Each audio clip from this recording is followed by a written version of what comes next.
একটা প্রশ্ন একটাই উত্তর দিলে যথেষ্ট। আমি তখন বললাম যে ভাই, আমি সাধারণ মানুষ, জান্নাত যেতে চাই, জাহান্নাম থেকে বাঁচতে চাই, বলুন তো কি করতে হবে? আমার প্রশ্ন, জান্নাত যেতে চাই আর জাহান্নাম থেকে বাঁচতে চাই, বলুন তো আমাকে কি করতে হবে? উনি তখন বলছেন এই জন্যই তো পীর ধরতে হবে।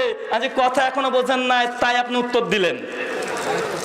কারণ আপনার দাবি যে রাস্তা চেনে, যে জায়গা দেখেছে, তাকেই তো ধরতে হবে, এটা তার দাবি।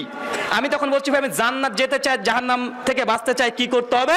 তো আমি বলছি ভাই, বলুন তো পৃথিবীর কোনো জীবন্ত অথবা মৃত কোনো পীর জান্নাত দেখেছে, জাহান্নাম দেখেছে? তা আমি তখন বলছি আপনার দাবি ছিল এটা, যে নীলরতন হসপিটালের রাস্তা চেনে, জায়গা চেনে, তাকে ধরতে হবে। তো পৃথিবীর কোনো জীবিত অথবা কোনো মৃত পীর সে কোশ্চিন কালো কখনো চোখ দ্বারা জান্নাত জাহান্নাম দেখে নাই। তো আমি যদি আপনার পীরকে ধরি তো আমাকে জাহান্নামে নিয়ে যাবে, এই চান্সটা বেশি আছে। কিন্তু আমি এমন একজন ব্যক্তিকে পীর ধরেছি যার নাম মুহাম্মদ সাল্লাল্লাহু আলাইহি সাল্লাম। ভাই, বিশ্বনবী সচক্ষে জান্নাত দেখেছেন কি দেখেন নাই? জাহান্নাম দেখেছে কি দেখেন নাই? সূরা বনী ইসরাইল আয়াত নাম্বার 1 তাফসীর ইবনে কাসির দেখেন, মেরাজে গিয়ে বিশ্বনবী জান্নাতও দেখেছে, জাহান্নামও দেখেছে। আচ্ছা ভাই, আমি তো ধরেছি বিশ্বনবী মুহাম্মদ সাল্লাল্লাহু আলাইহি সাল্লামকে, তো আপনি আবার কাকে ধরেছেন? আপনারটা সন্দেহজনক, আমারটাই বিন্দু পরিমাণে সন্দেহ নাই। সার্বিকভাবে একথাই প্রমাণ বা একথাই বোঝানোর চেষ্টা করবেন তাকে যুক্তি দিয়ে। অবশেষে তিনি বলছেন, যারে ভাই আপনার সঙ্গে এইসব উল্টাপাল্টা কথা বলছেন, আপনি আপনার সঙ্গে পড়া যাবে না। আমি তখন বলছি যে ভাই, আমিও বিশ্বাস করি পীর ধরা ফরজ, তাতে কোনো আপত্তি নেই, পীর ধরা অবশ্যই ফরজ। তো পীর ধরা কেমন ফরজ? আপনার বাংলাদেশে একটা পীর আছে, এত বড় একটা ভুড়ি, একদম গাইতে আটে না, নাম কি? দেওয়ানবাগী পীর। সবার বিচার হয়, এই বেটার বিচার হয় না।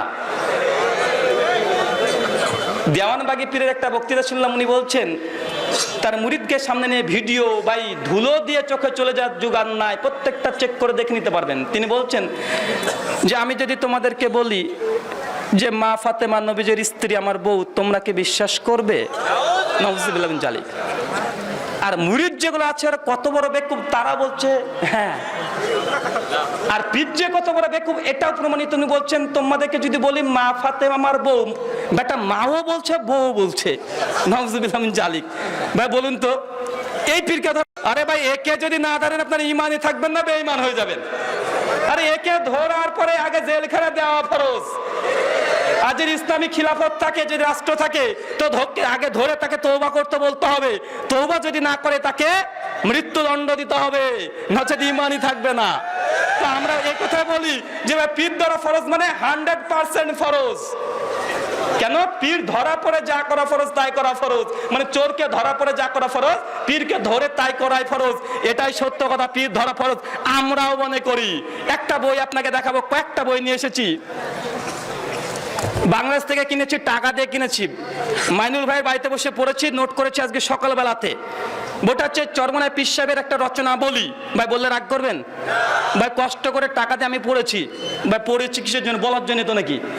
আর এখন যদি বলেন না বললে ফিতনা হবে, তো বই বিক্রি করলে ফিতনা হয় না? তা আমি তো পড়েছি, আমি তো বলবো রে বেটা। বইটা একটা অধ্যায় খুলবেন, আশেকে মাসুক।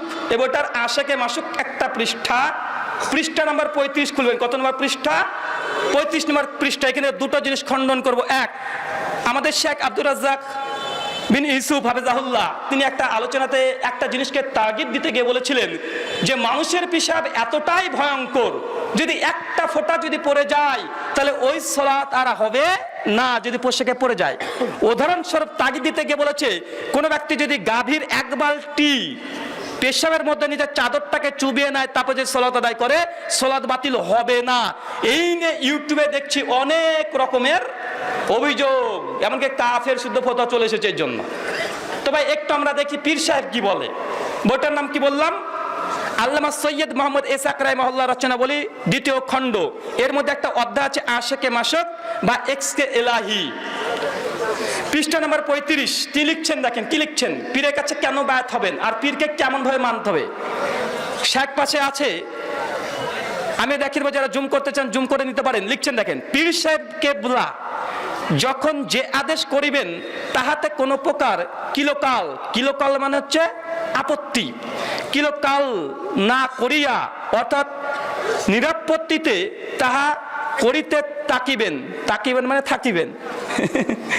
হাফেজ রাহিমাহুল্লাহ তিনি বলেছেন, কি বলেছেন, কামেল পীরের আদেশ পাইলে নাপাক শারাব, শারাব মানে মদ, কি বললাম, কামেল পীরের আদেশ পাইলে নাপাক শারাব দ্বারা যাই নামাজ রাঙিয়ে মানে রঙিল করিয়া তাহাতে নামাজ পড়ো।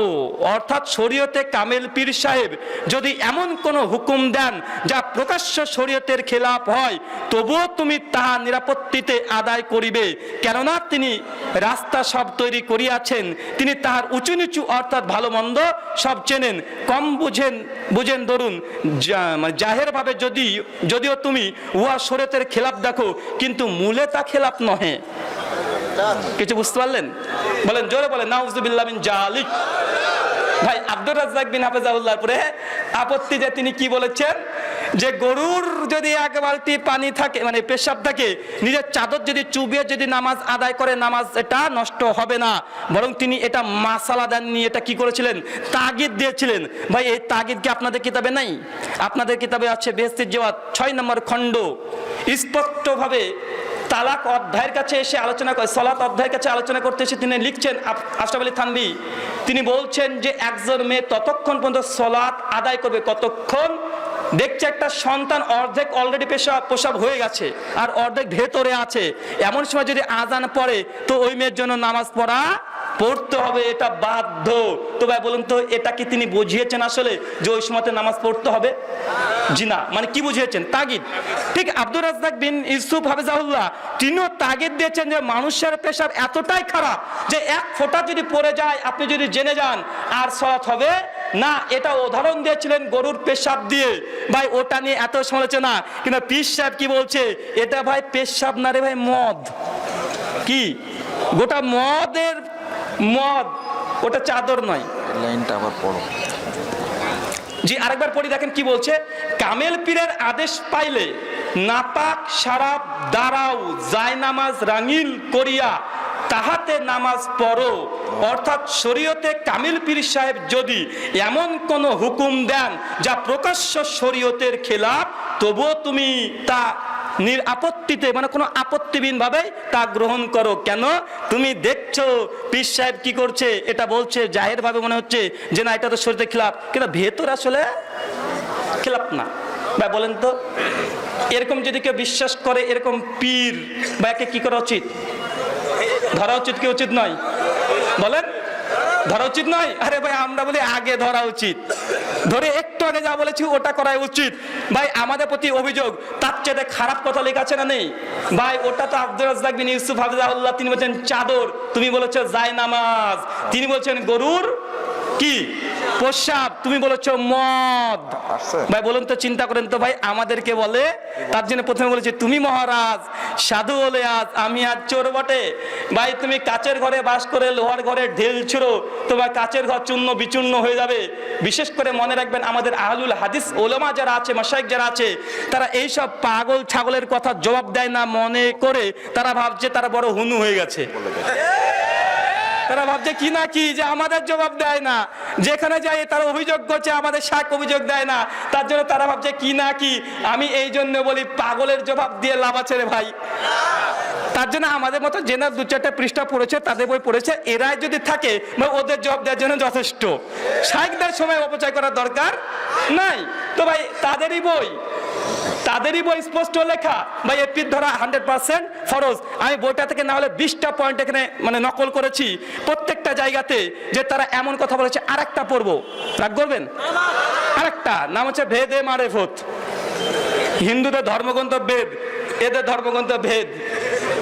ভেদে মারেফতে পৃষ্ঠা নম্বর 15-তে আরেকটা খুব সুন্দর দিয়েছে, হযরত শামসুত তাবরেজি রাহিমাহুল্লাহর নকল, মানে একটা ঘটনা বর্ণনা করছে।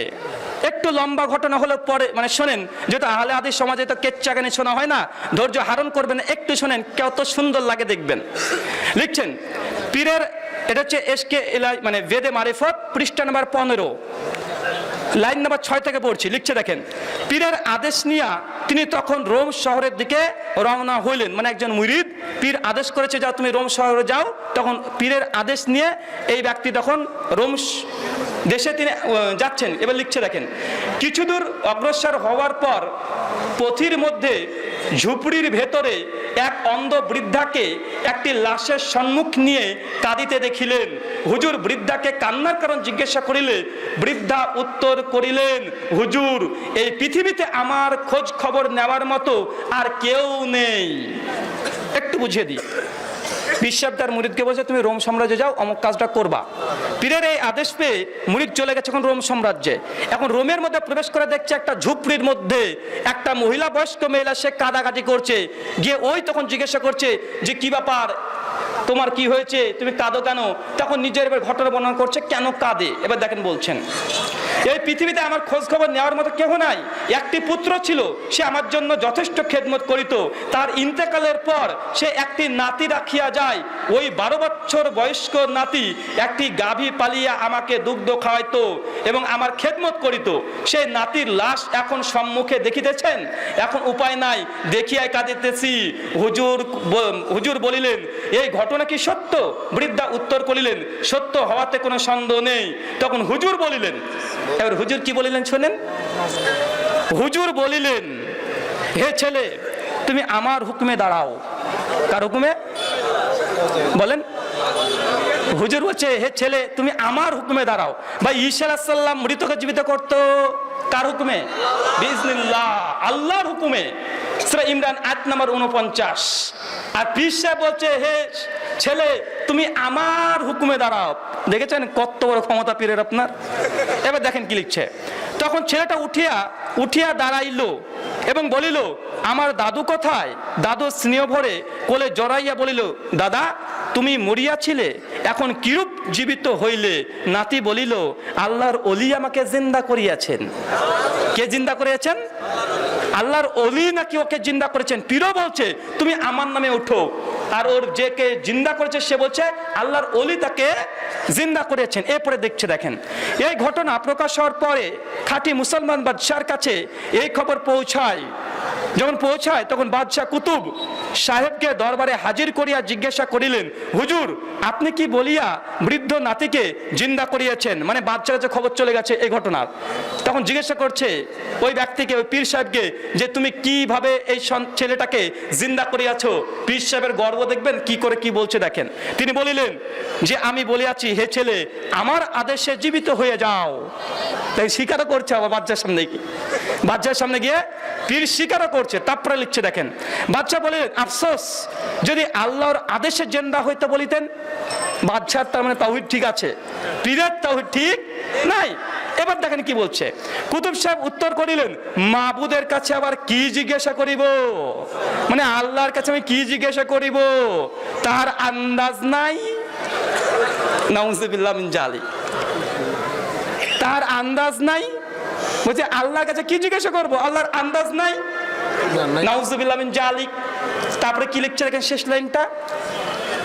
এই বৃদ্ধার একটি মাত্র পুত্র ছিল, তাহাও নিয়েছে। মানে আল্লাহ প্রতিবার অভিযোগ, আল্লাহর আন্দাজ নাই।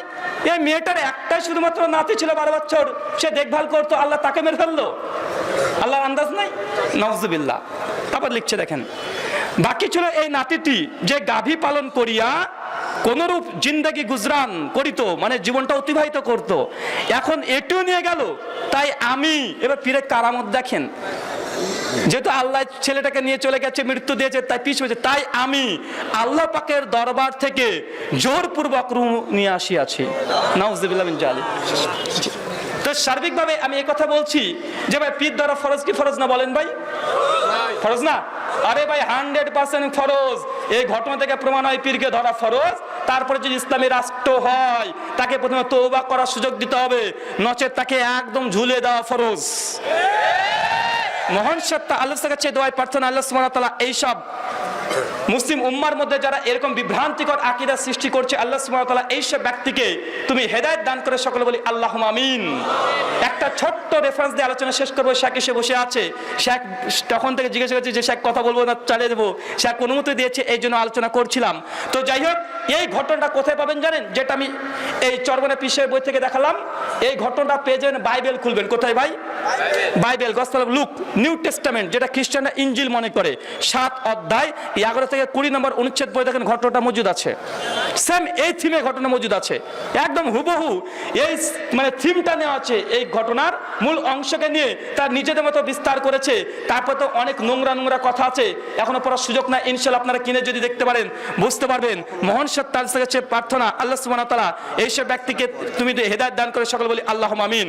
আল্লাহ সুবহানাহু কাছে এই দোয়া এই প্রার্থনা, আল্লাহ সুবহানাহু ওয়া তাআলা আমাদের বিরুদ্ধে যারা কুটুমন্তব্য করছে আল্লাহ সুবহানাহু ওয়া তাআলা এদেরকে তুমি হেদায়েত দান করো, সকল বলি আল্লাহুম্মা আমিন। এই দাওয়া এই দোয়া রেখে আজকের মতো আলোচনা শেষ করলাম। সুবহানাকা আল্লাহুম্মা ওয়া বিহামদিকা আশহাদু আল্লা ইলাহা ইল্লা আনতা আস্তাগফিরুকা ওয়া আতুবু ইলাইকা। আসসালামু আলাইকুম ওয়া রাহমাতুল্লাহি ওয়া বারাকাতুহু।